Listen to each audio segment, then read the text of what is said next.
Vamos abrir a palavra de Deus em Hebreus, capítulo de número 1.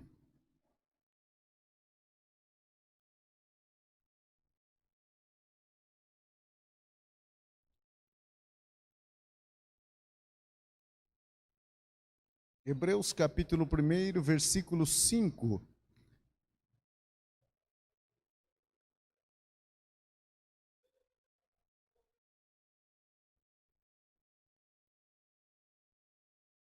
Glória a Deus. Diz assim a palavra do Senhor em Hebreus, capítulo de número 1, versículo 5. Pois a qual dos anjos disse jamais: Tu és o meu filho, eu hoje te gerei? E outra vez: Eu lhe serei pai, e ele me será filho? E novamente, ao introduzir o primogênito no mundo, diz: E todos os anjos de Deus o adorem. Ainda quanto aos anjos diz: Aquele que a seus anjos faz ventos e aos seus ministros labareda de fogo. Mas acerca do Filho, o teu trono, ó Deus, é para todo o sempre, e cetro de equidade é o cetro do seu reino. Ainda Atos, capítulo de número 20, Atos dos Apóstolos,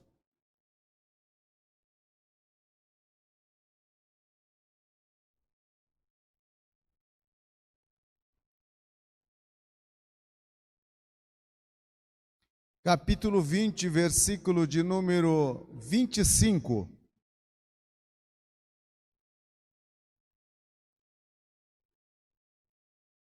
Vamos começar no versículo de número 20, que diz assim: Jamais deixando de vos anunciar coisa alguma proveitosa, e de vô-la ensinar publicamente, e também de casa em casa, testificando tanto a judeu como a gregos o arrependimento para com Deus e a fé em nosso Senhor Jesus Cristo. E agora, constrangido em meu espírito, vou para Jerusalém, não sabendo o que ali me acontecerá, senão que o Espírito Santo, de cidade em cidade, me assegura que me esperam cadeias e tribulações. Porém, em nada considero a vida preciosa para mim mesmo, contanto que complete a minha carreira e o ministério que recebi do Senhor Jesus, para testemunhar o evangelho da graça de Deus. Agora eu sei que de todos vós, em cujo meio passei pregando o reino, não vereis mais o meu rosto. Portanto, eu vos protesto no dia de hoje, que estou limpo do sangue de todos, porque jamais deixei de vos anunciar todo o desígnio de Deus. Atendei por vós e por todo o rebanho sobre o qual o Espírito Santo vos constituiu bispo, para pastoreardes a igreja de Deus, o qual ele comprou com o seu próprio sangue. Eu sei que depois de minha partida, entre vós penetrarão lobos vorazes, que não pouparão o rebanho, e que dentre vós mesmos se levantarão homens falando coisas pervertidas para arrastar os discípulos atrás deles. Portanto, vigiai, lembrando-vos de que por 3 anos, noite e dia, não cessei de amoestar com lágrimas a cada um. Amém? Podeis sentar, irmãos. Nós vamos, nesta tarde, falar sobre ministro, obreiro, chama de fogo, aproveitando que não está quase quente, né?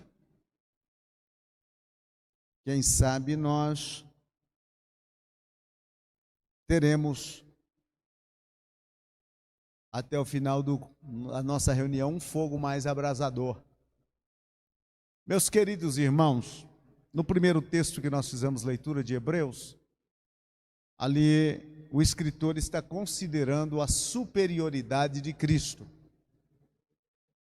Ele demonstra que Cristo é superior aos anjos, superior a Moisés, que o sacerdócio de Cristo é superior ao sacerdócio araônico, que a aliança de Cristo é melhor do que a aliança sinaítica.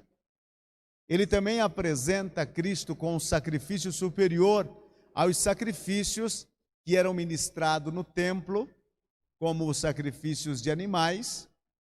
Ele fala que o sangue de Cristo é superior ao sangue de Abel. Ele vai apresentando a superioridade de Cristo.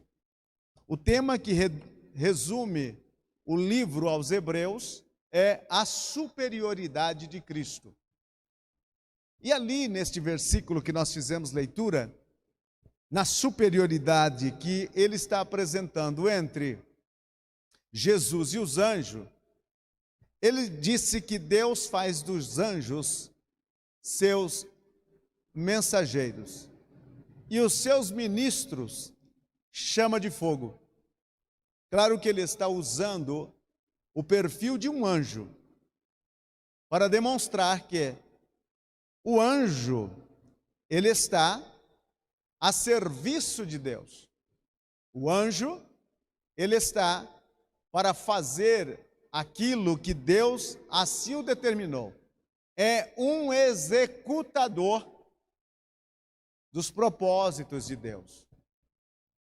Nas cartas que João escreveu às 7 igrejas da Ásia, ele abre cada uma delas dizendo: e ao anjo que está na igreja de Efésios, escreve.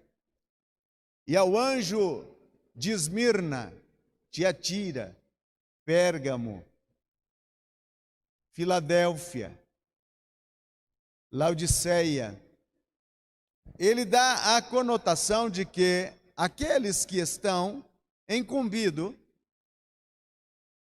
à frente da igreja, leve sobre si o nome de mensageiro, de anjo. Eu sei que você olha daí para cá e eu olho daqui para lá e é difícil ver assim anjos de carne e osso, né? Claro que a gente, para anjo, só falta as asas, mas o restante está tudo completo. Agora, estes mensageiros, ele disse que ele faz chama de fogo. Algumas traduções dizem labaredas de fogo. Outra tradução diz como relâmpago de fogo. Mas em todos os aspectos, ele quer deixar claro sobre a urgência e a presença do próprio Deus na vida daquele mensageiro, seja ele anjo, seja ele obreiro, pastor, dirigente de congregação, presbítero, obreiro no geral. Parece que a preocupação de Deus é uma representação da sua presença de uma tal maneira que a gente jamais venha a esquecer. E eu tenho notado na Bíblia, e para a glória de Deus, eu estou completando 42 vezes que leio a Bíblia toda. Eu tenho notado que a Bíblia, ela apresenta Deus trabalhando com fogo, mais do que com qualquer outro elemento da natureza. O fogo, ele está presente na Bíblia desde o Gênesis até o Apocalipse. Nós encontramos em Gênesis, por exemplo, uma tocha de fogo que passa entre os animais partido por Abraão naquela oferta. Nós encontramos em Êxodo, por um exemplo, uma chama de fogo falando com o próprio Moisés. E sucessivamente o fogo é apresentado. A Bíblia diz que quando Deus desceu no Sinai, o monte fumegava. Quando eles saem do Egito, havia uma coluna de fogo. No tabernáculo havia fogo. Fogo no altar da entrada e fogo no altar do incenso. Lembra que os 2 filhos de Arão foram levar fogo estranho para dentro, o interior do tabernáculo, lá no altar do incenso, quando eles estão ali para subministrar o fogo estranho que trazia, fogo do altar veio sobre eles e os matou. Então nós encontramos umas manifestações do fogo, lá do Gênesis até o Apocalipse. Há alguma coisa concernente fogo para com os obreiros. Porque em Isaías foi a brasa de fogo que tocou aos lábios dele e o purificou. No Pentecoste fora vista línguas de fogo repartidas sobre cada um deles. Então Deus faz dos seus ministros labaredas de fogo. Obreiros, chamas de fogo.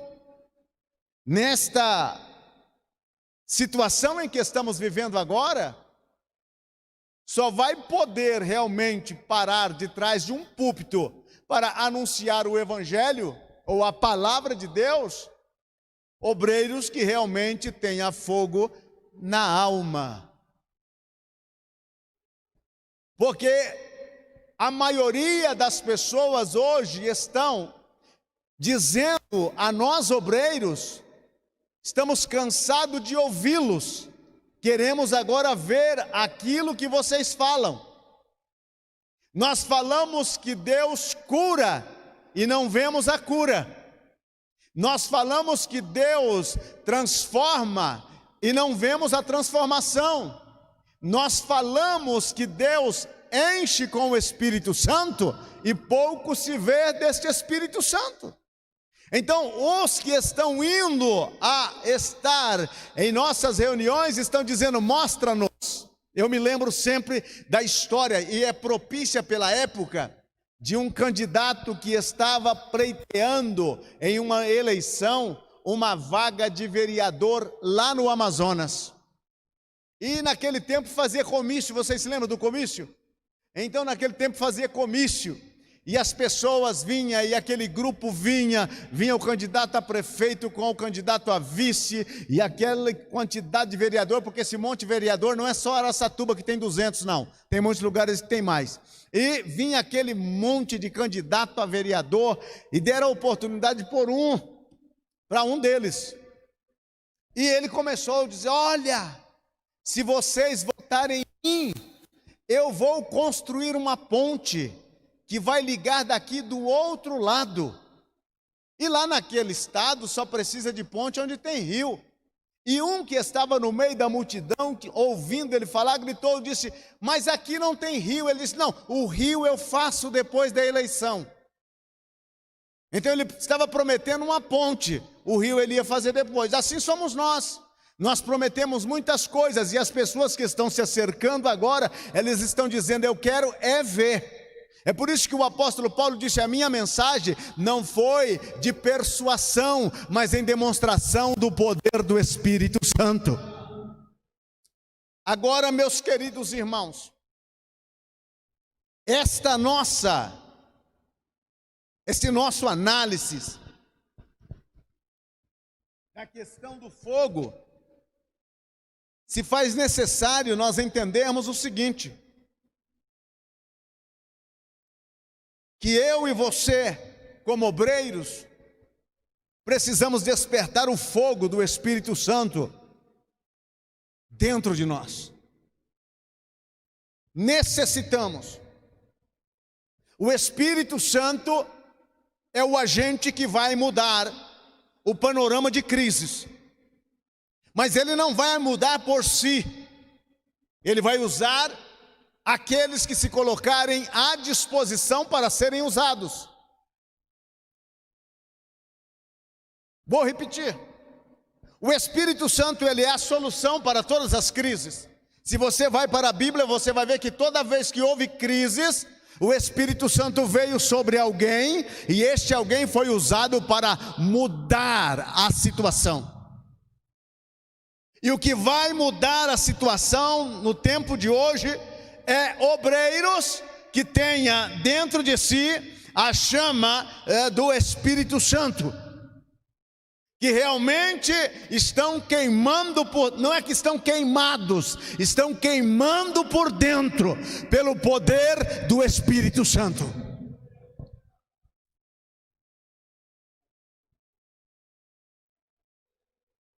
Se um ministério tem luz e não tem o Espírito Santo, pouca coisa poderá fazer para esta geração. Esta é a geração desafiadora para nós obreiros. Esta é a geração questionadora, a geração inconformada, a geração que está querendo as coisas não para amanhã, mas as coisas para ontem já está atrasado. É uma geração que não aceita de maneira nenhuma submeter-se, mas a um homem ou uma mulher, porque quando eu falo de ministro eu não estou separando o sexo. Um homem ou uma mulher inflamados pela chama do Espírito fará a diferença agora, nesses dias. O fogo muda, queima, tira as impurezas. E se eu e você, como pastores, não estivermos com a chama do Espírito Santo acesa dentro de cada um de nós,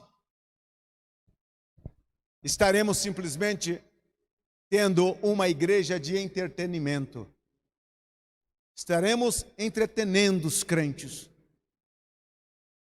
Estaremos contando a eles coisas que não vai lhes mudar a vida, que não vai lhes transformar a vida. Estaremos vivendo um período de mornidão, de percas espirituais. A igreja que vai sobreviver depois desse momento será aquela que entender que sem o Espírito Santo não há como continuar, sem que a chama arda não há como continuar. Muitas fecharão as portas, ministérios acabarão. Homens que outrora você e eu dizíamos, estes realmente são servos de Deus, pararão e sairão das fileiras.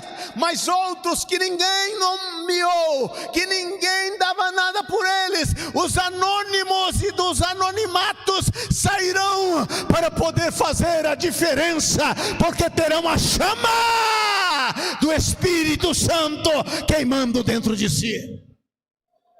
Aleluia! Muita luz e pouco fogo não vai resolver.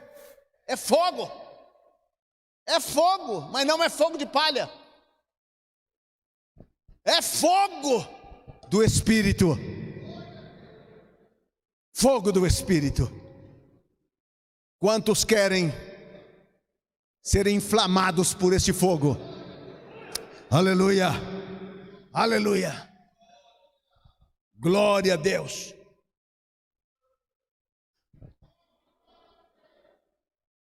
O avivamento se faz necessário. E se vai começar um avivamento, tem que começar com os cabeças. Tem que começar pelo altar. Já cantava o saudoso pastor Silvestre, lá de Belo Horizonte. Tem que começar pelo altar, pelos cabeças. E nunca em toda a história da igreja ela precisou de um avivamento. Nós temos movimentos. Movimentos não é avivamentos. O movimento termina assim que o culto termina. O movimento termina assim que as águas param. O avivamento é ininterrupto. Ele começa hoje, permanece durante a reunião, vai pelas ruas, vai pelas casas, vai pelos lares, vai pelas famílias. O fogo queima, o fogo abrasa, o fogo pega na vizinhança e assim por diante. O avivamento. Porque se o povo da cidade souber que lá aonde você está dirigindo a congregação, você está queimando no fogo do Espírito Santo, todos correm para ver o incêndio. Todos vão lá para ver o incêndio. Todos vão lá para ver você queimando-se no Espírito Santo e distribuindo bênçãos sem medida para o povo que ali chega. Não tem como esconder um obreiro de Deus cheio do Espírito Santo, inflamado da presença. Não tem como esconder. Pode fechar uma porta aqui, Deus abre outra ali e mostra que quer usá-lo. Oh, xarabagamanamasori andarai. Aleluia.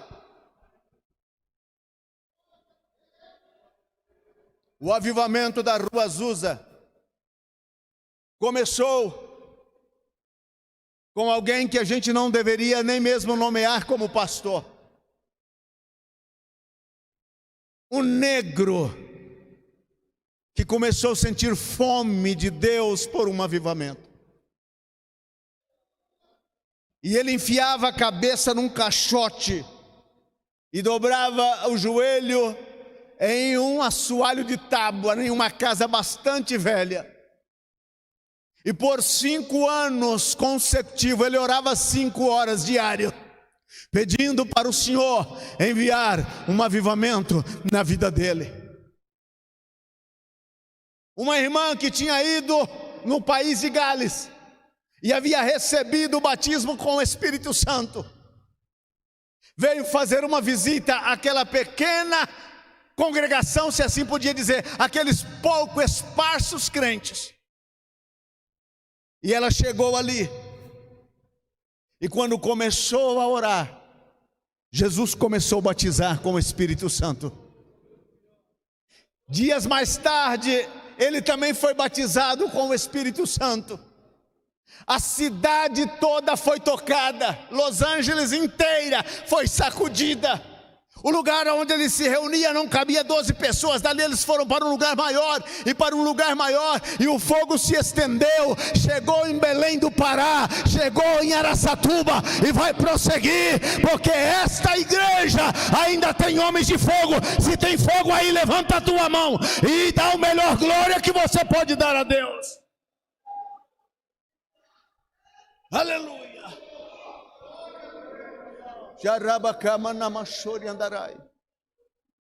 Coisas extraordinárias começaram a acontecer. Pessoas amputadas de membro, quando chegava na reunião, o membro crescia, a perna crescia, o braço que havia sido decepado, saiu um braço novo. A cidade ficou atônita. O que é que está acontecendo? É um povo que estão falando uma língua diferente. O lugar é simples, é humilde. As pessoas chegavam, sentavam em pedaços de madeira, em tocos de árvores, debaixo de árvores, mas o poder descia, os milagres aconteciam, a cidade se inflamou.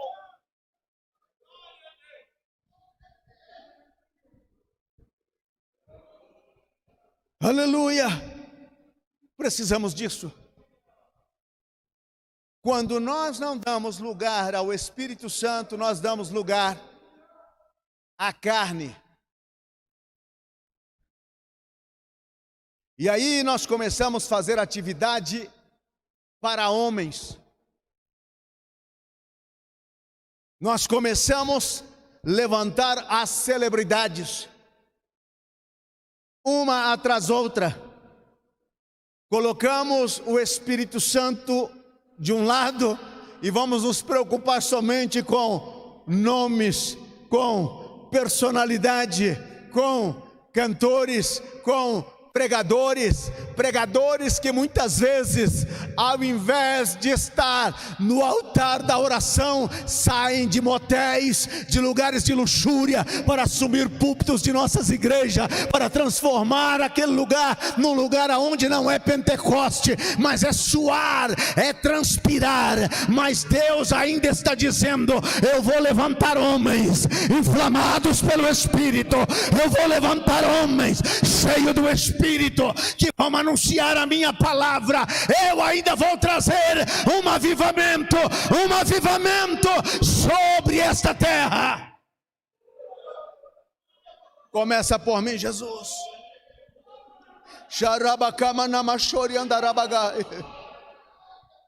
Começa por mim, Jesus.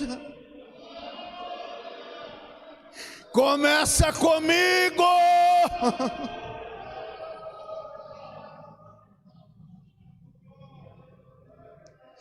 Aleluia. Oh, aleluia.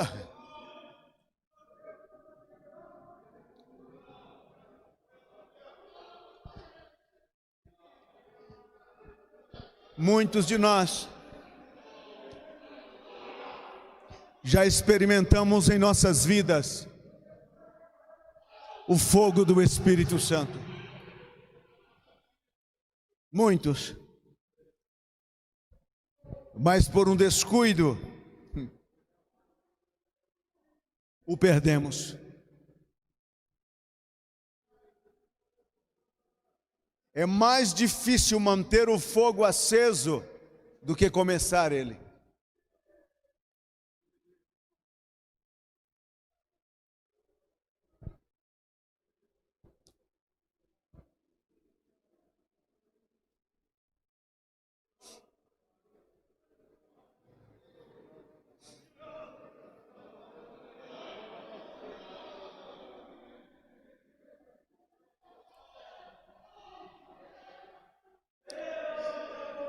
Oh, aleluia.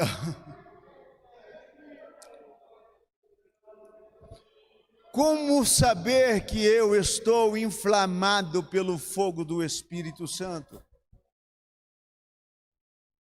Há evidências.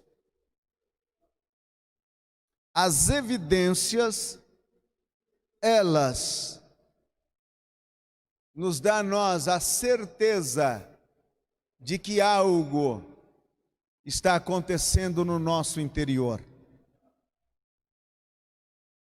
Eu não posso ver, e você também não pode ver, o meu coração, mas aquilo que eu faço evidencia o que está no meu coração. É por isso que Jesus disse que a boca fala daquilo que o coração está cheio. Então, quando eu falo, eu estou trazendo à tona as evidências daquilo que está acontecendo no meu interior.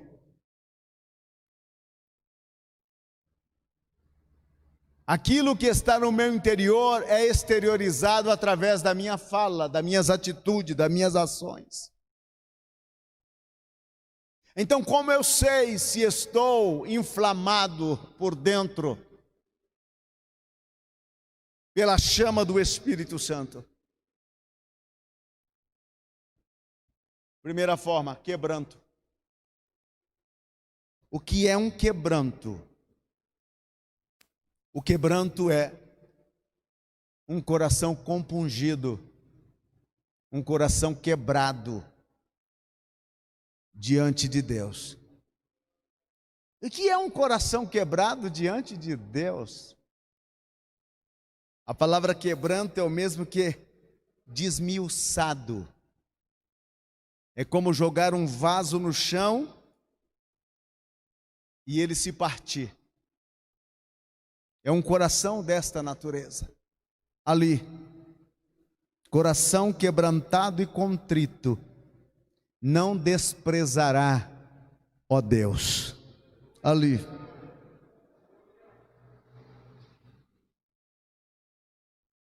Existe uma diferença entre coração quebrantado para coração humilde. Humilde é reconhecer aquilo que você é. Mas é muito difícil uma pessoa que tenha um coração quebrantado não ser humilde.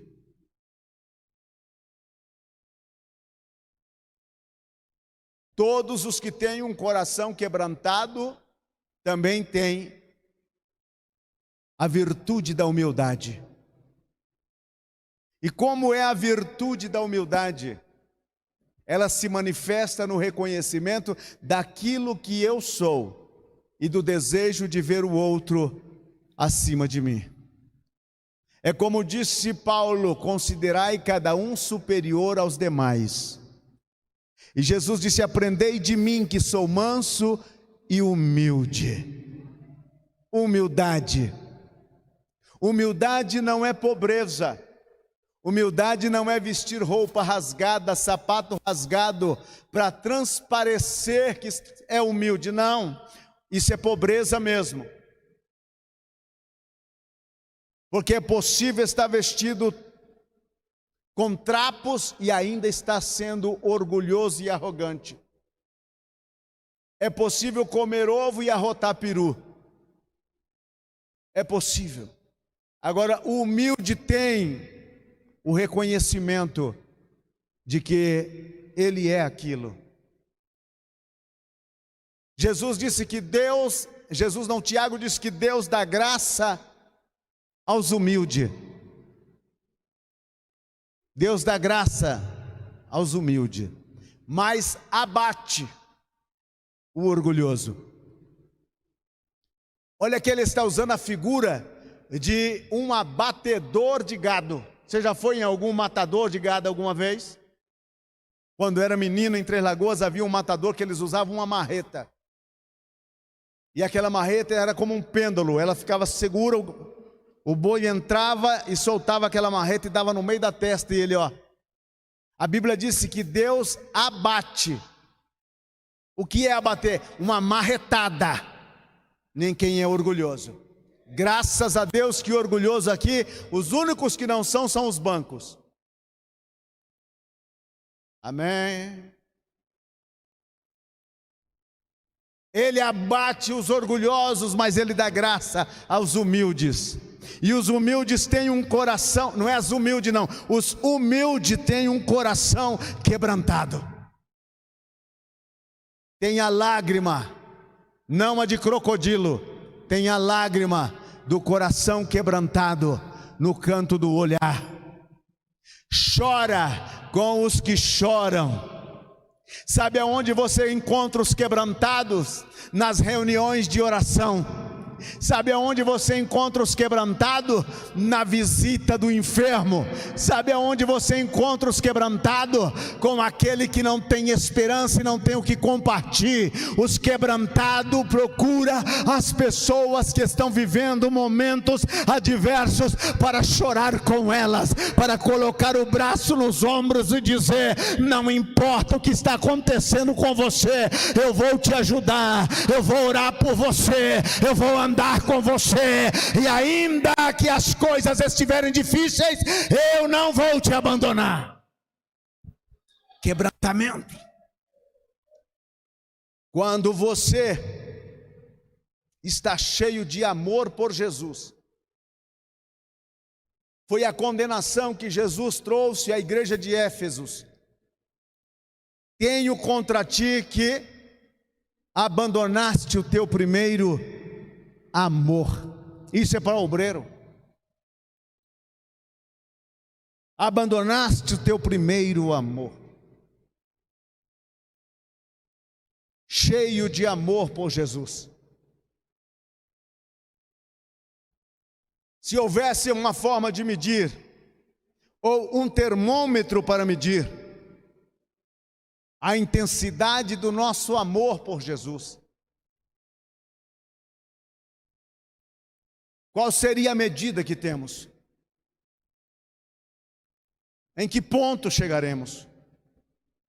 Falamos que o amamos, mas temos muitas coisas que dizemos: Senhor, aí o Senhor, por favor, não põe a mão. Falamos que o amamos, mas não queremos andar com Ele mais uma milha. Falamos que o amamos, mas a obra que Ele nos comissionou, nós dizemos, é pesada.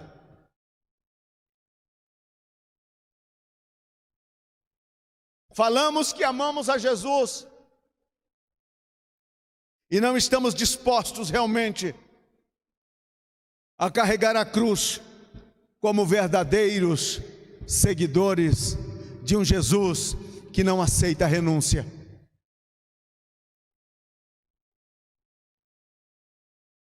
Falamos que o amamos,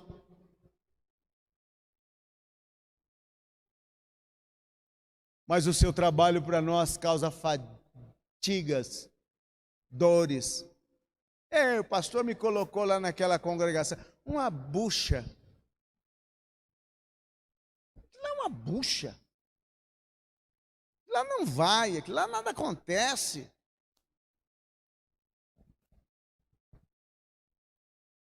Se lá na congregação tiver apenas uma pessoa, Jesus morreu por aquela pessoa. O sangue dele não foi desperdiçado.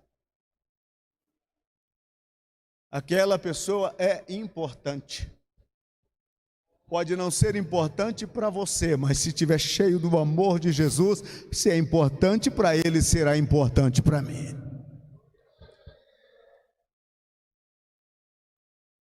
Quando você se sente como um fogo que queima por dentro de você.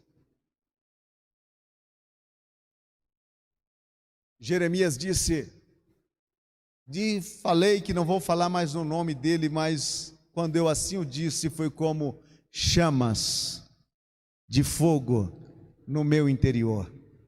Estou cansado de sofrer, mas eu não posso parar.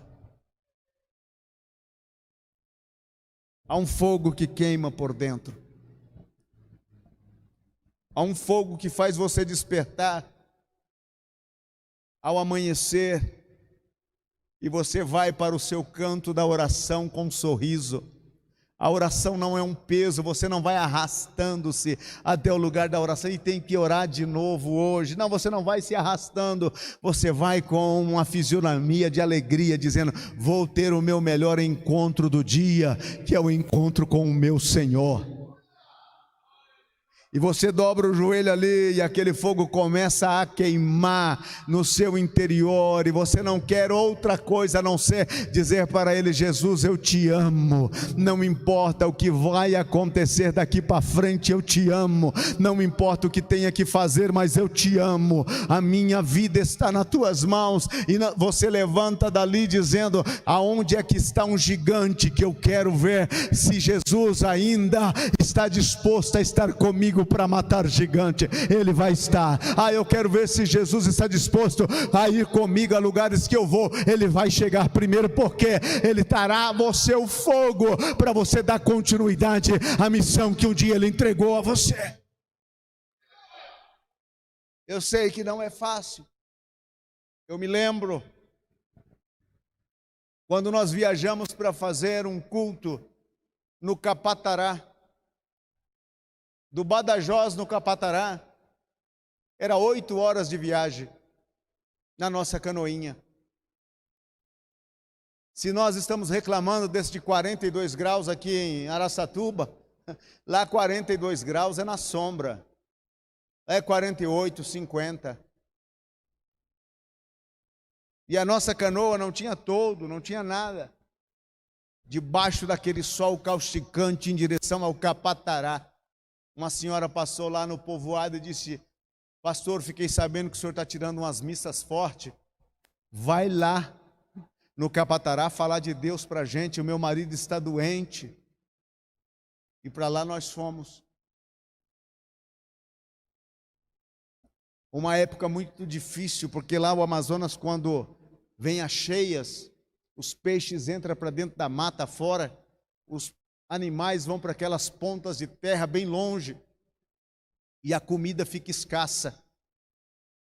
De casa até o Capatará tomando chibé. Dê glória a Deus que você não sabe que animal é esse. Farinha d'água molhada com água. Aquilo é uma maravilha. Se você tem um desejo de ser um dragão um dia, toma uma cuia cheia daquela, que você vai ver o que é soltar fogo pela boca. Chegamos lá, houve pessoas que remaram 10 horas de canoa para estar na missa forte. Vieram de longe, porque ficaram sabendo, a notícia correu, graças a Deus que naquele tempo não tinha o Face inútil, era de boca em boca, de cipó em cipó, de macaco em macaco, até chegar a notícia para todos os lados e vieram as pessoas. À noite, sem luz, uma escuridão medonha. Eu li a Bíblia por fé, cantava por fé, tudo por fé.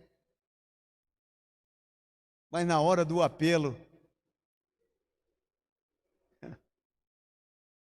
só de ver aquelas pessoas no meio do terreiro, entre tocos de madeira, dobrando o joelho, com lágrimas nos olhos e dizendo: eu quero Jesus.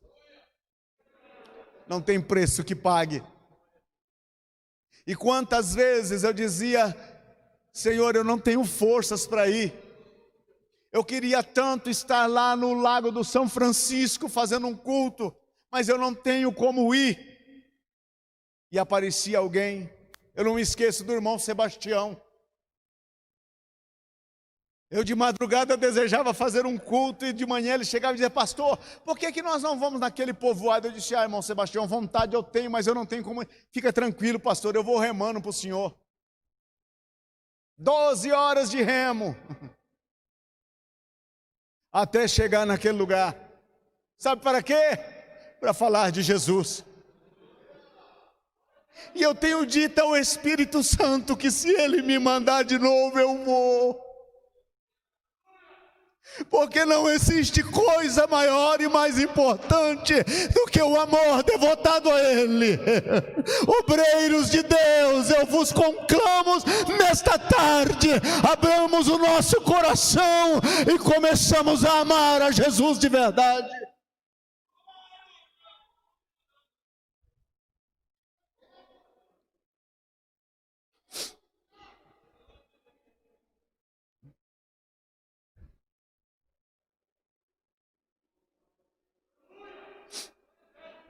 Moisés viu o fogo de Deus naquela sarça. Deus disse: tira as sandálias dos seus pés, porque o lugar que você está pisando é terra santa. O que é isso? Por que Deus manda ele tirar as sandálias dos pés? Porque a presença de Deus ali tinha santificado aquele lugar. E tirar a sandália dos pés era sinal de humildade e humilhação. Ele tira as sandálias. E Deus só começa a falar com ele após ele ter tirado as sandálias. Quando ele tira as sandálias, então Deus começa a falar. Tenho ouvido o clamor do meu povo. Desci para ver se é assim. Venha, eu te enviarei e tu irás. Ele quis relutar de um lado para o outro, mas ele já estava fisgado. É como o peixe no anzol. Muitas vezes você quer relutar e quer dizer, não vou, mas você já está fisgado. Não tem mais o que fazer, não dá mais o que fazer. Você já está, você já é dele. Ele já manda em você, ele já domina você, ele já está com você. Você é dele. Eu sou do meu amado e o meu amado é meu. Sua bandeira sobre mim é o amor. Você já é dele. Eu me lembro em Sorocaba, quando nós viemos fazer um período prático na igreja do pastor Taconde, ali no bairro Árvore Grande, no ano de 1983, eu tinha um par de botas, eu não sei se eu já contei isso aqui, aquele par de botas ele já tinha colocado, lembra que antigamente colocava meia sola nos sapatos, meia sola, salto, e eu havia feito isso, mas quando cheguei lá no instituto, eu comecei a ver que as minhas botas já não aguentavam mais. Viemos para Sorocaba e eu trouxe o meu par de botas abençoado. Era 35 dias de evangelismo. E o meu par de botas na primeira semana não aguentou, abriu 2 olhos grandes no solado. E eu vinha para o culto mais cedo do que todos para orar e sentar para que ninguém visse a sola do meu pé. Muitas vezes eu colocava um pedaço de papelão, mas quando você pisa na poça d'água com um par de botas desse, aquele par de botas que tinha estado comigo quando eu ajudei Noé calafetar a arca, e aquele papelão molha. Se você não conhece o que é papo de urubu, era aquele par de botas. E o pastor Taconde passava no corredor da igreja com aquele sapato sândalo, mocassim, couro de pelica, 2 fivelinhas do lado. A Bíblia diz que você não pode cobiçar. Eu olhava e dizia, meu Deus. E um dia eu me revoltei com Jesus. Eu pisei numa ponta de cigarro acesa com meu par de botas. E começou aquele sapateado pentecostal. Cheguei na casa onde eu estava hospedado, eu dormia num sofá, uma cobertinha seca-poço, vocês devem conhecer ela, peleja, né? Cobre o pé, descobre a cabeça, cobre a cabeça e descobre o pé. Um frio medonho. E eu comecei a olhar para mim, dizendo, mas eu estou servindo a Jesus, não é possível uma coisa dessa. Eu me revoltei. Falei, ó, Senhor, não vou mais falar do seu nome, não vou mais pregar, não vou mais distribuir folheto, não vou mais evangelizar, não quero saber, não dá. Eu não tenho nem sapato para calçar, nem sapato para calçar. Depois daquela briga com Deus, eu puxei a coberta o que pude, para cobrir a cabeça e o pé, mas o pé ficou de fora. E debaixo daquela coberta eu escutei uma voz que disse, você não vai fazer aquilo que eu te mandei fazer? Eu disse, não vai. E o meu coração começou a doer. Sabe quando parece que o coração quer sair pela boca? E eu me levantei, dobrei o joelho e comecei a orar e pensando da onde foi que Jesus me tirou. E eu disse, não, Senhor, eu vou com descalço, eu vou nu, não importa como eu vou. Quando eu estava ali nesse quebranto todo, a voz voltou e disse, eu vou te dar um par de sapato. Eu nunca pensei que Jesus se preocupasse com um par de sapato. Mas eu me lembro que quando ele me chamou para a obra na boca do pastor da minha igreja, ele disse, vou te dar roupa, vou te dar sapato. Eu disse, olha, Senhor, mas eu gostaria que o Senhor me desse um par de sapato igual aquele do pastor Taconde.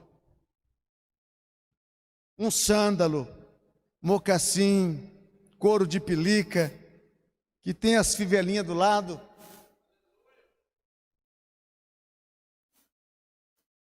O Senhor disse, eu vou te dar. Beleza. Isso foi na segunda-feira e eu fui com meu par de bota, rua acima, rua abaixo, e prega aqui, prega ali, distribuir folheto aqui, fala de Jesus ali. À noite, a mãe da esposa do rapaz onde eu estava hospedado faria um culto no lar, na casa dela. E me convidaram para ir lá levar a palavra. E eu fui para lá. Cheguei lá, estão todos lá na sala, começamos o culto. Trouxe a palavra para eles, terminou o culto, a irmã disse, espera, irmão Aparecido, que eu vou aí te dar um pedaço de pão caseiro que eu acabei de fazer com um copo de leite. Bom, estou ali esperando, chegou o esposo dela, todo sujo de tinta, porque ele era pintor, e ele olhou para mim e disse, irmão Aparecido, faz uma semana que eu quero ver o senhor. Eu disse, bom, eu estou aqui, irmão. Eu tenho um presente para ti. Falei, eu tenho um par de sapato para você. Falei, Jesus, cuidado, pintor, sujo de tinta. Ele está lá no banheiro. Lá no banheiro? Não é possível. Aí fui lá para o banheiro. Tinha uns 3 pares de sapato que parecia aquele sapo cururu. Peguei um daquele e vim. Ele disse, não, pelo amor de Deus, irmão Aparecido, não é esse não. Está numa caixa assim, mais lá no fundo. Voltei com aqueles, meti a mão por cima e peguei a caixa. E quando olhei em cima já estava escrito sândalo. Olha, meu coração se alegra. Irmão, era mocassim, couro de pelica e tinha 2 fivelinhas, uma em cada lado. No próximo culto da quarta-feira na igreja, eu cheguei, ó, pisando duro. Por quê? Porque eu aprendi que não é pelas coisas que você serve, mas é pelo amor a Ele. E quando você ama de verdade, a porta abre, o milagre acontece, a bênção vem. Não importa onde você esteja, se há amor no seu coração, o Espírito Santo vai te usar e vai prover para a sua necessidade naquele lugar. Como eu posso saber que estou inflamado pelo Espírito Santo? E se não estou, o que devo fazer então para ser inflamado? Eu não sei, irmãos. Antigamente não, um pouco tempo atrás, os nossos irmãos recebiam batismo no Espírito Santo, era 15 dias. Depois do batismo no Espírito Santo, eles não perdiam culto de ensino, oração, vigília, eles não perdiam nada. Hoje tem uns batismos no Espírito Santo que eu fico olhando, não é possível. Não melhora em nada, não muda em nada.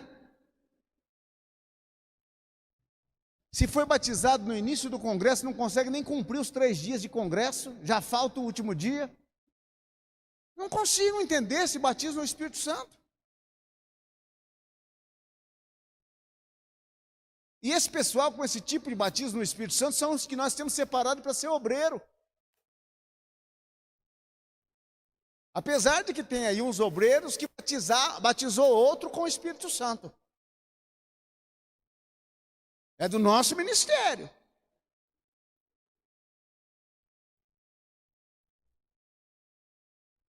Separa essa gente para obreiro, mas eles não têm fogo, não têm.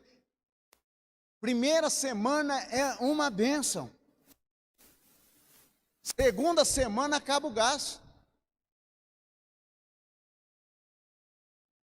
E o pastor nunca me dá a oportunidade. Irmão, vem cá. Tem uma congregação lá, aonde nem Jesus vai lá. E ele, primeira semana ele está lá, é o primeiro a chegar. abre a porta, até varre, limpa, arruma as cadeiras, aquela coisa. Benção, pastor, já manda um zap. Pastor, que maravilha, que benção. Deus usou o senhor para me dar essa oportunidade. Pura conversa. Segunda semana ele já começa a atrasar, já não chega no horário, já não abre a igreja. Terceira semana ele disse: pastor, olha, não dá para mandar alguém lá me representando, porque essa semana não vai dar para ir. Parece que a minha esposa vai ficar enferma e eu vou precisar ficar em casa. Quarta semana, ele aparece aqui. Quando aparece, porque tem uns aí que nem aparece. Põe outro lá, porque para mim não dá. E eu fico olhando e falando, não é possível. Não é possível um negócio desse. Irmão,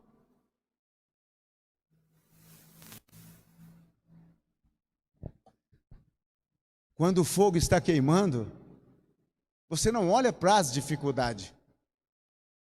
Você olha para as possibilidades.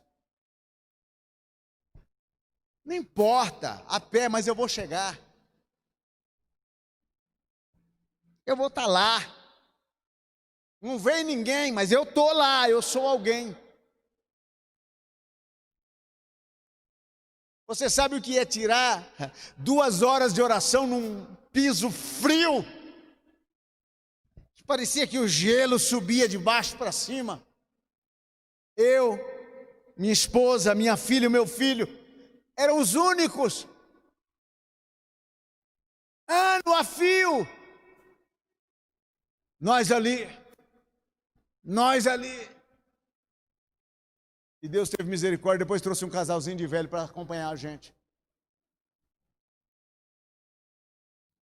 Mas sem desistir. Sem voltar atrás. Se ninguém te convocou, te apresente como voluntário e vai. Não importa. Deus disse: a quem enviarei? Quem há de ir por nós? Ele não disse para Isaías: é você que eu quero, não. Ele disse: a quem enviarei? Quem há de ir por nós? Então Isaías aproveitou a oportunidade e disse: me candidato como voluntário. Eis-me aqui, Senhor, envia-me a mim. Como eu posso? O que eu tenho que fazer?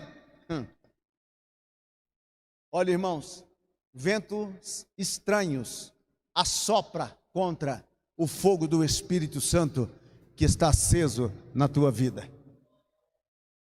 Eu disse ao início, é mais fácil acender o fogo e é muito difícil manter o fogo aceso. Porque acender é algo, basta arriscar que pega. Mantê-lo, amanhã de novo, amanhã de novo, amanhã de novo, amanhã de novo, amanhã de novo.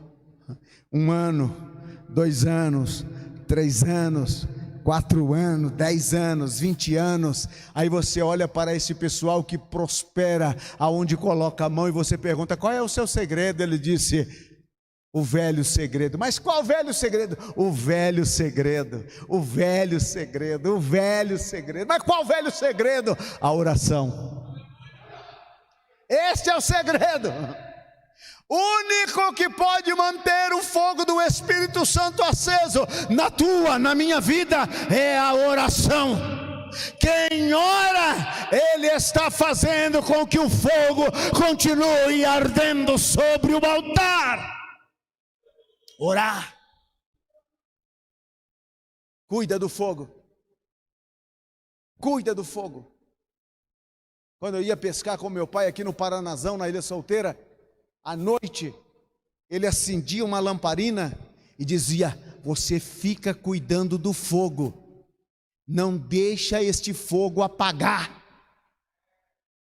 E lá eu ficava, soprava o vento, não dá aqueles rafagadas de vento assim, e o pavio da lamparina dobra o fogo, você corre, segura com a mão, e o fogo vai diminuindo e corre de novo, segura com a mão. Tem que tirar o pavio da lamparina, colocar novamente querosene e voltar o pavio para que o fogo continue. Eu não podia deixar aquele fogo apagar. Eu tinha um irmão que já faleceu, não estou dizendo que ele dorme no Senhor.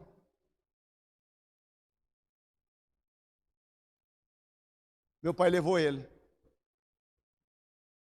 e disse: cuida do fogo, não deixe esse fogo apagar. E meu pai ficou na beira do rio pescando. Dali a pouco ficou um escuro todo. Meu pai chegou lá e está o meu irmão, Virgílio de Souza, dormindo. Lamparina apagada e o sujeito escumando o canto da boca de tanto dormir. E meu pai tinha uma maneira especial de acordar a gente. Ele colocava um pedaço de madeira na mão e cutucava o ouvido. Como ele não tinha madeira, ele colocou uma pedra. Foi a forma como o meu irmão se acordou. Meu pai disse: nunca mais te trago, porque você não sabe cuidar do fogo. Moral da história: cuida do fogo. Não deixa o fogo apagar. Todo dia. Ah, pastor, mas está soprando um vento forte. Se o vento é forte, maior cuidado você tem que ter. Ah, pastor, você não pode dormir. Tem muitos obreiros que estão dormindo, escumando o canto da boca, e o fogo já apagou, o diabo já roubou a lamparina, já levou tudo embora, e ele está lá só com a zagaia na mão, desesperado, sem saber o que fazer. Oh, meu irmão, não deixa o fogo do Espírito de Deus apagar, por favor. Cuida do fogo, alimente o fogo. Alimente este fogo, por favor. Se você quer uma fogueirinha, é alguns gravetos. Mas se você quer um fogo que realmente perdura e que chame a atenção, precisa de madeira boa. A madeira fala da humanidade. Daquilo que é humano que eu posso fazer. Aquilo que você pode fazer, Deus não vai fazer no seu lugar. Não adianta dizer: Senhor, olha, está aí, se eu quiser manda fogo. Não, você precisa preparar o altar para que o fogo chegue. Foi o que fez ali no Monte Carmelo. Elias preparou o altar, juntou as pedras, colocou no seu devido lugar, dispôs a lenha sobre o altar, cortou o bezerro, colocou os 4 quartos do bezerro sobre a lenha, mandou jogar água, dobrou o joelho e clamou. Tudo o que ele podia fazer, ele fez. Agora então entrou em ação ao sobrenatural. Aquilo que você não pode fazer, Deus fará. Quem manda fogo é Deus. Quem manda fogo é Deus. Quem manda fogo é Deus. Mas ele diz para você: depois que o fogo pegar, alimente o fogo, não deixe o fogo apagar. Aleluia. Esteja disposto a alimentar o fogo no seu ministério. Que se existe uma coisa que as pessoas precisam conhecer, você e eu, é que é homem de fogo. Não é homem de fogo, não, meu irmão. Homem chama de fogo. Homem realmente que tem o Espírito Santo dentro de si. Que não espera as coisas acontecer, que faz com que elas aconteçam. Hoje estamos muito fáceis. Nós abrimos o templo e ficamos esperando as pessoas virem. E quando não vem, a gente xinga. Esse povo é ruim, esse povo não presta. Deus levou o profeta no vale de ossos. Os únicos que tinham vida ali eram o profeta e Deus. E a pergunta foi: pode viver esses ossos? Pode viver esses ossos? E o profeta disse: Senhor Jeová, o Senhor sabe. Ele disse: então profetiza. Se você começar a profetizar lá, vai mudar. Profetiza. Se você começar a profetizar lá, vai mudar. E ele disse: então profetizei E enquanto eu profetizava, aconteceu um reboliço. O osso se juntou a osso e de repente veio nervos e tendões e ficaram em pé, mas não tinha vida. E aí veio a segunda ordem para profetizar. Mas agora não é para profetizar aos ossos, é para profetizar ao Espírito Santo.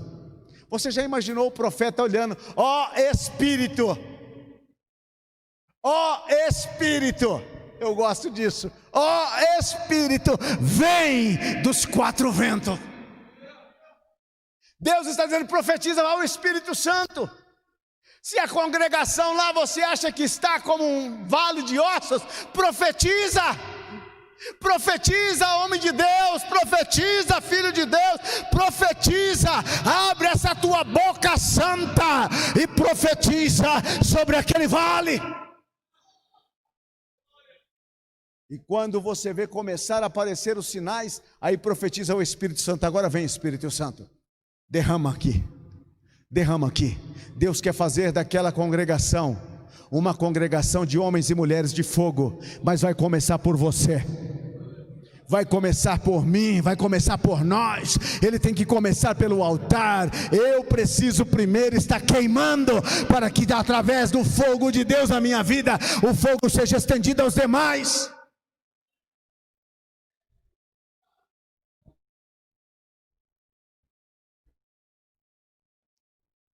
Paulo disse aos Efésios: não extingueis o Espírito. E como eu posso então, pastor, despertar este fogo? O velho segredo. O velho segredo. Orar. Este é o velho. Você pode perguntar para qualquer pastor, qualquer missionário, qualquer obreiro que está tendo êxito no seu ministério: qual é o seu segredo? Qual é o seu segredo? Ele vai dizer: orar. Muito pouco, orar. Quando nós medimos a nossa oração por tempo, nós corremos o risco de estar cumprindo uma tabela. Oração não é por tempo. Oração é comunhão. Quem determina a hora de parar é Ele. E se Ele não quiser parar, maravilha. Melhor ainda, orar. Clamar para que Deus desperte um avivamento. Nós precisamos de um avivamento, irmãos. Nós precisamos de um avivamento. Algo precisa acontecer, não é possível. E eu tenho certeza que o Espírito Santo quer promover um avivamento nesses dias. Como seria lindo se começar lá no Verde Parque, eu vou lá. Se for lá no Taveira, é por lá que eu vou. Se for lá, sei lá, no Tabajara. Porque o avivamento ele traz as pessoas. Eu estava lendo do pastor argentino que foi para os Estados Unidos. Chegou nos Estados Unidos para começar um trabalho com os hispanos na Catedral de Cristal.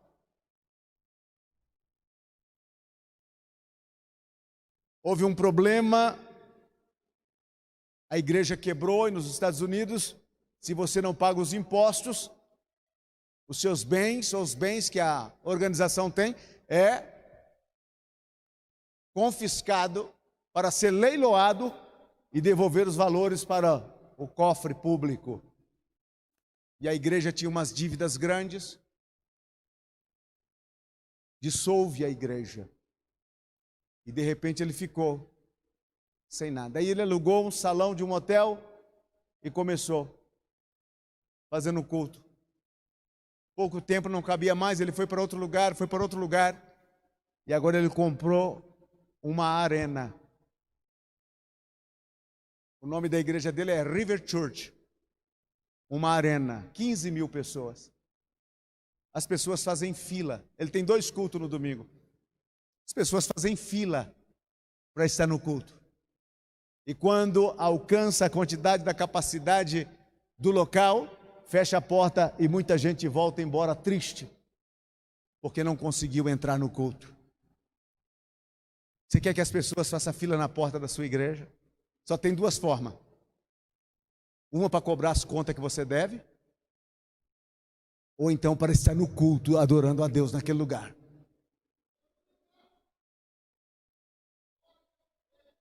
Você já imaginou você chegar numa quarta-feira, eu não sei o horário que você chega lá na congregação, tem uns obreiros que chegam depois do amém.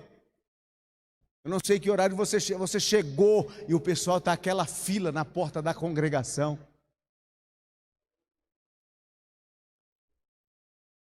E de repente o bairro todos correm lá para saber o que está acontecendo. Você já pensou nisso algum dia? Você já sonhou com isso alguma vez? Você já orou por isso alguma vez? De repente estrala lá o avivamento. E todo o bairro chega. Muitas vezes nós ficamos, irmãos, com aquele bico grande, porque a pessoa pega um ônibus aqui para ir lá em São Paulo, em uma daquelas igrejas. E a gente fica, para que vai fazer lá? Tem algo lá que nós não temos. Ninguém vai no deserto do Jordão para ouvir João Batista se não tiver algo lá, naquele homem. Tem algo lá e eu preciso ir lá. Aí você fica assustado porque aquele irmão que mora de parede meia com a congregação vai congregar no outro lado, em uma outra igreja. Você diz, mas por quê? É porque tem algo lá.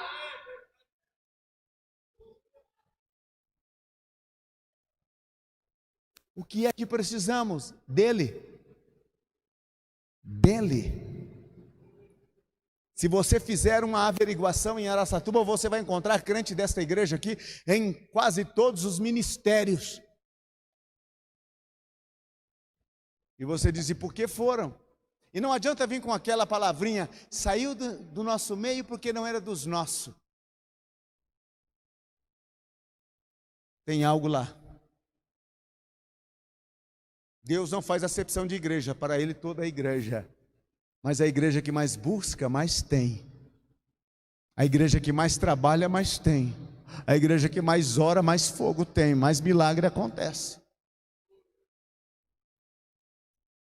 Eu e você decidimos. Eu sonho com o dia de chegar aqui e não ter nem lugar para estacionar. Com gente de toda parte. E eu estou profetizando isso.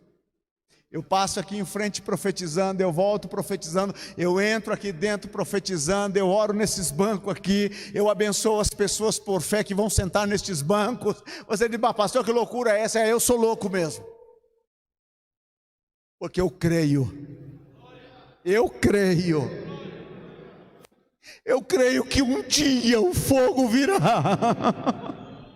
O vento vai soprar de uma parte a outra e vai sacudir-nos ao ponto de dizer: a Assembleia de Deus da Porangaba está pegando fogo.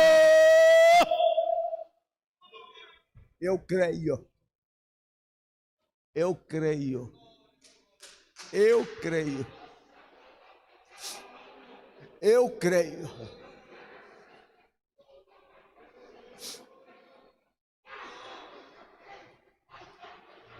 Aleluia.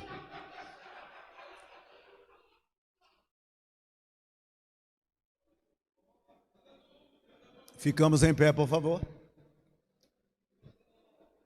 Quantos querem dizer, eu quero o fogo do Espírito? Aleluia. Diga ao seu irmão, prepare para o fogo. Não diga para ele, prepare para ficar de fogo, mas diga a ele, prepare para o fogo.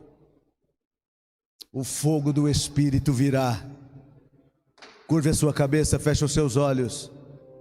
Ele pode vir nesta noite. A gente pode emendar aqui reunião de obreiro com Santa Ceia e está tudo certo. O lugar aqui é dele, aqui pertence a ele. O importante aqui é ele. Ele é sempre ele. Ele está em todo lugar e ele precisa mais uma vez acender dentro de nós o fogo do Espírito. Você tem coragem de confessar para Deus que você não está sendo realmente um obreiro que podia ser? Você tem coragem de confessar para Deus que você não tem orado o suficiente? Você tem coragem de confessar a Deus que você não tem lido a palavra dele? Que o seu coração está vazio, seco, que para você é uma carga ser dirigente de congregação, e que você está lá somente por causa do nome, do status, ou pelo salário que ganha.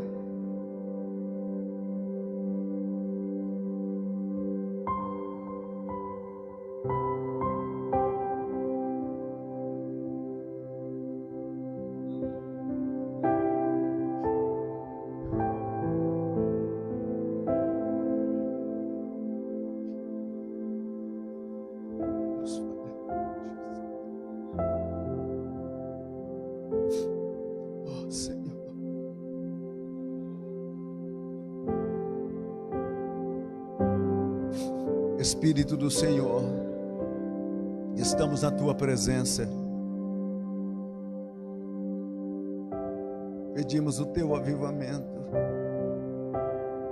sobre as nossas vidas. Queima-nos com teu fogo, perdoa a nossa negligência, perdoa a nossa falta de entrega, perdoa a nossa falta de dedicação, perdoa-nos pelos nossos pecados de carnalidade, perdoa-nos por nossas maneira orgulhosa de ser, perdoa-nos pela falta de amor, de entrega, de consagração. Ó Espírito de Deus,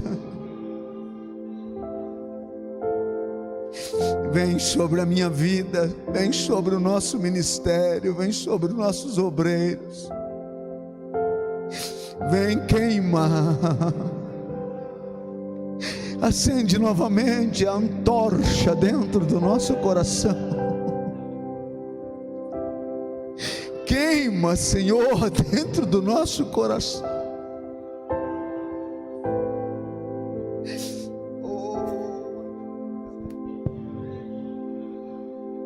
Oi, emenes. Aí eu choube anerei que achura menderase. Raman de canto e de menerege avassubi anderei choube anarase. Olha para nós neste dia, Espírito Santo. Olha para a Assembleia de Deus, a Rua Porangaba. Vem sobre nós, Espírito Santo, nos ajuda a cumprir a obra que nos foi designada. Nós falhamos, nós fracassamos no decorrer da caminhada, nos importamos, nos sobrecarregamos com tantas preocupações seculares e nos esquecemos de buscar a tua presença, a tua face. Então venha sobre nós neste dia, cura o nosso coração, Espírito Santo. Estende as tuas mãos sobre nós e olha para as nossas mãos uma vez mais cansadas. Senhor, fortalece elas e levanta elas, Senhor Jesus Cristo, como os nossos joelhos trementes e claudicantes. Fortalece uma vez mais os nossos artelhos, os nossos pés, Senhor, o nosso caminhar para a luz da Tua palavra e da Tua verdade. Ajuda-nos, Senhor Jesus Cristo, a sermos ganhadores de almas. Senhor meu Deus, cumpra, Senhor meu Deus, os teus desígnios, os teus projetos e os teus propósitos na vida de cada obreiro nesta tarde. Senhor Jesus Cristo, abençoa, confirma a obra, o trabalho a ser realizado. Senhor, inflama ele do teu Espírito Santo, enche ele do teu Espírito Santo, capacita ele do teu Espírito Santo.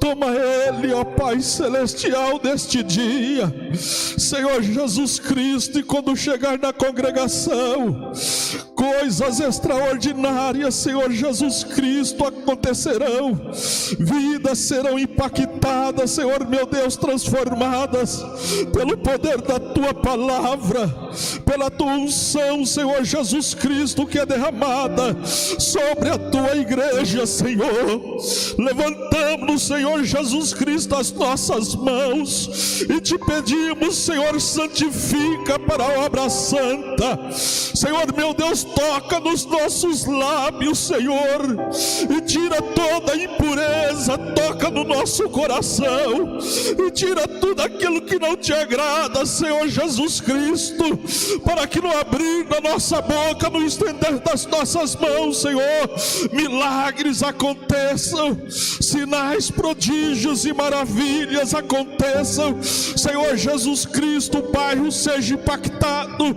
a congregação seja impactado, Senhor meu Deus, a cidade onde o obreiro dirigente ali está, seja impactado, ó Deus Santo, Deus Eterno.